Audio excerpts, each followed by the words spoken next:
either in a relationship where you're not really happy or you're alone, I would really, really invite you to um, start being honest with yourself about where you're at, and letting go of the dishonesty, however it shows up. You know, Yeah. And could dishonesty, I mean, could like masking parts of yourself, oh or shoving parts of yourself into the dark closet, so to speak, be a form of dishonesty? yes, masking, facading, you know, pretending like everything's okay when you know everything's not okay. You know, um, knowing that 10 exist and going, but 6 is okay. You know, I can make 6 work. You can't make 6 work. Because for me, I had a lot of 6s and 7s. You know, that people that were really cool people. You know, um, I actually think a lot of their uncoolness came out of the fact that they weren't really wanting to be with me either. Yeah, You know, yeah. I really actually think a lot of their like feelings of being unsettled and unhappy was because they saw me as a 6 or a 7 or a 4. Who knows? Yeah. You know what I mean? And maybe had my partners been a little bit more honest, then we could have had different outcomes. Mm-hmm. You know, more mutual understandings. And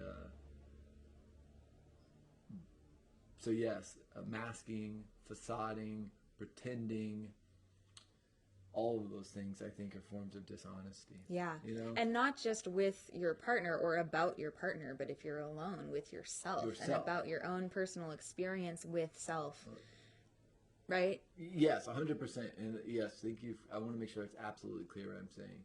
Is that when I learned to start being honest with Billy about who Billy was, then I realized, like, okay, I'm not ready to be in a relationship, at least not in this relationship, because I can't honestly express who Billy is. Mm-hmm. So I need to learn how to like how express who Billy is and be comfortable with that expression.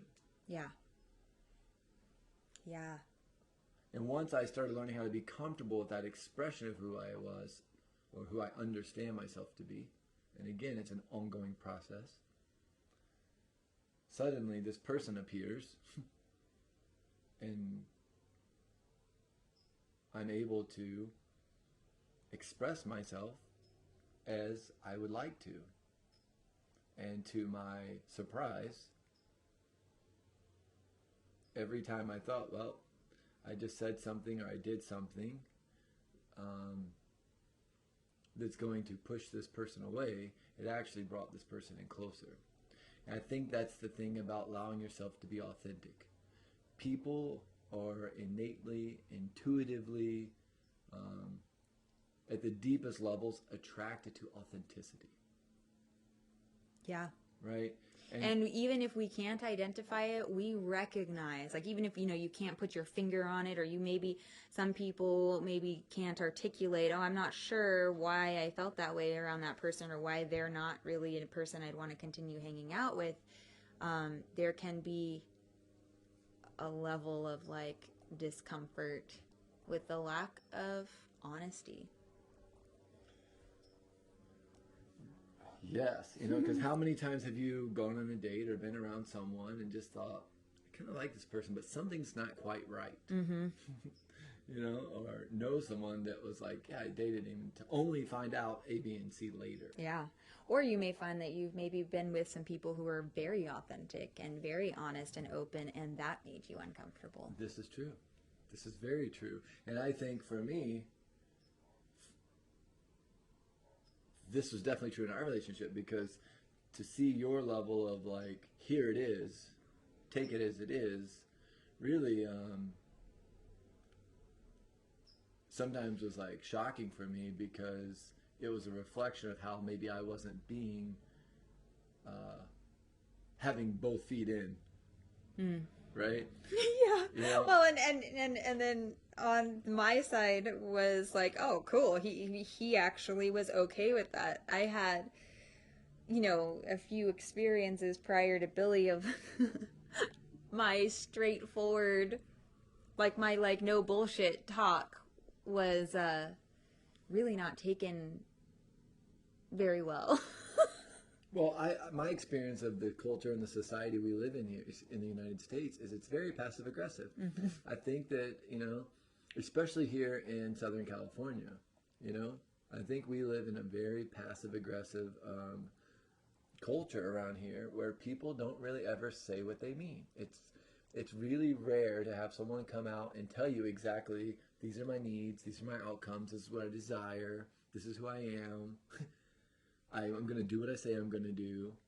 And so for someone who's not doing those things with themselves, right, they're not being accountable to themselves and their own belief systems, to have someone like a Julie show up and be like very accountable and very upfront, like, hey, this is what I'm looking for. Well, that can be intimidating because it's a reflection of what you're not being. Mm-hmm. At least that's my experience, And so going back to this idea that authenticity attracts,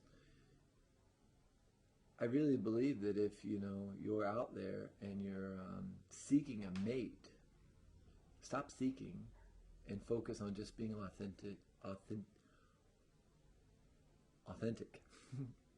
Yeah, and that's not to say that if you don't have a partner, you're not being authentic or that you're not an authentic person. No, I just think that's like, if that's definitely part of making yourself available. It's a point of focus. Mm-hmm.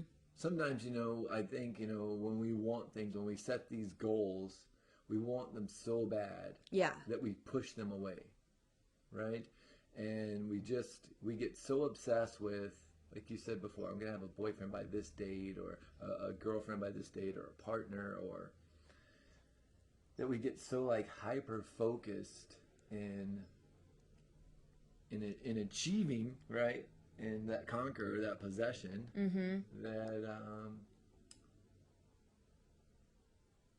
it takes our focus off of what the work really is. And the work is, I believe, my own experience, forever will be working on yourself, being the most you can be as you know yourself to be. Yeah. Right? Yeah, and I think just like when we're allowing anything to come into our lives, when we want to open ourselves up for anything, just think in your mind to something that maybe for a while you really, really wanted. And it seems like a pretty common pattern, in my experience of life at least, that as soon as we let go, I don't even want to say let go, as soon as the want, the desire, the need for that experience or thing stops being our primary focus, and we just kind of surrender to just the process of like, okay, cool, like, you know what, maybe I am just going to focus over here for a while, or I'm just going to find gratitude and happiness in my current situation of life. It just seems like that is often the prerequisite to that thing or experience that was at one point really desired and kind of hyper focused on, to just walking in the door completely unexpectedly and in a way that was almost magical.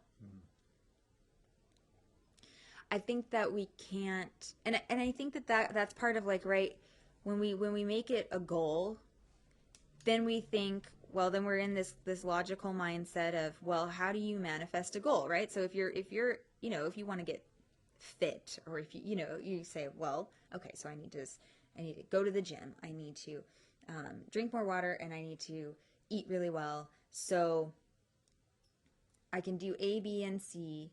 And so when we start focusing that way, it can be like, okay, so now I'm gonna, where do I meet people?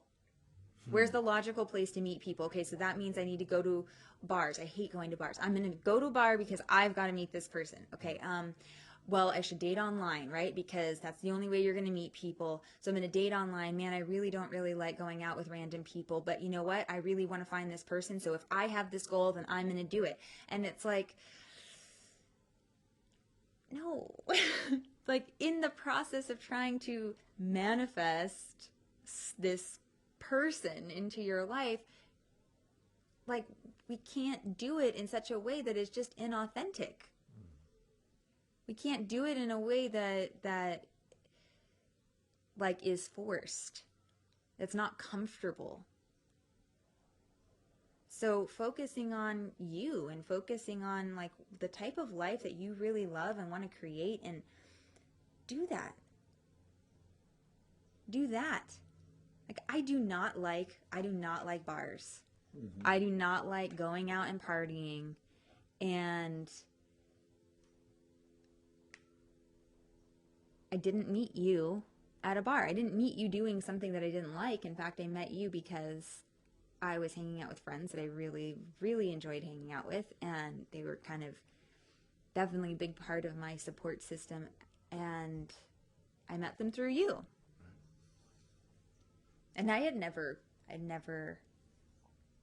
that expectation, so it's kind of interesting. But I really believe that, I really believe what you're saying about authenticity attracts is just, it's so key, because it's not just about, okay, being an authentic person and doing all of, the emotional work and concentrating on your own healing process and your own journey. It's also like living that way, being and allowing and trusting that if I am doing the things that I love in my life, then the partner that is out there will walk into my life, or I'll walk into theirs, And I also think, doing quote unquote the work, right? Mm-hmm.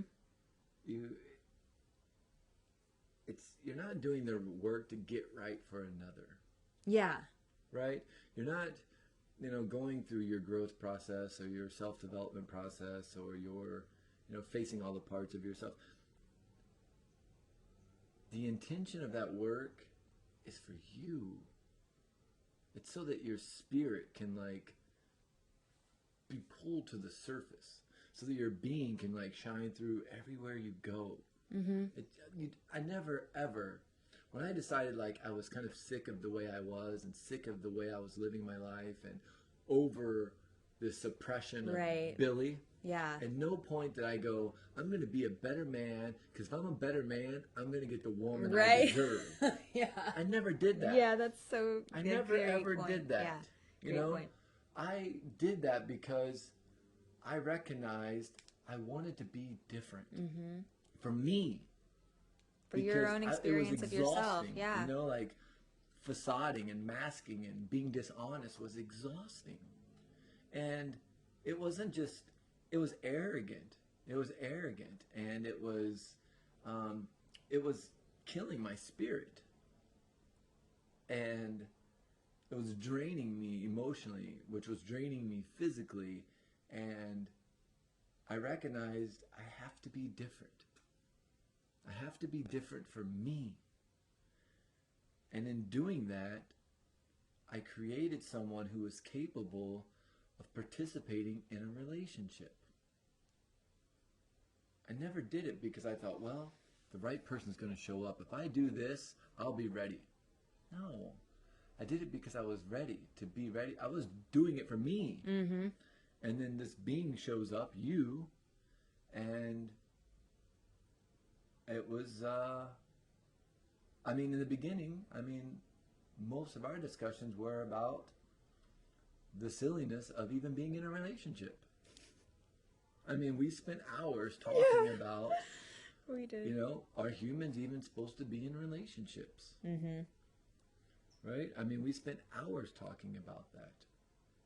And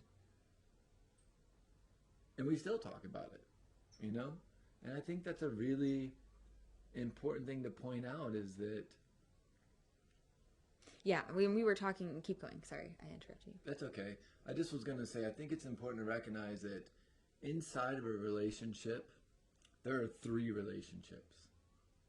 There's a relationship that I have with myself, the relationship that Julie, my partner, she has with herself, and the relationship that these 2 individuals cultivate with each other. Mm-hmm. If a relationship is just about the thing you're cultivating with the other person, it's not a relationship. And I was in a lot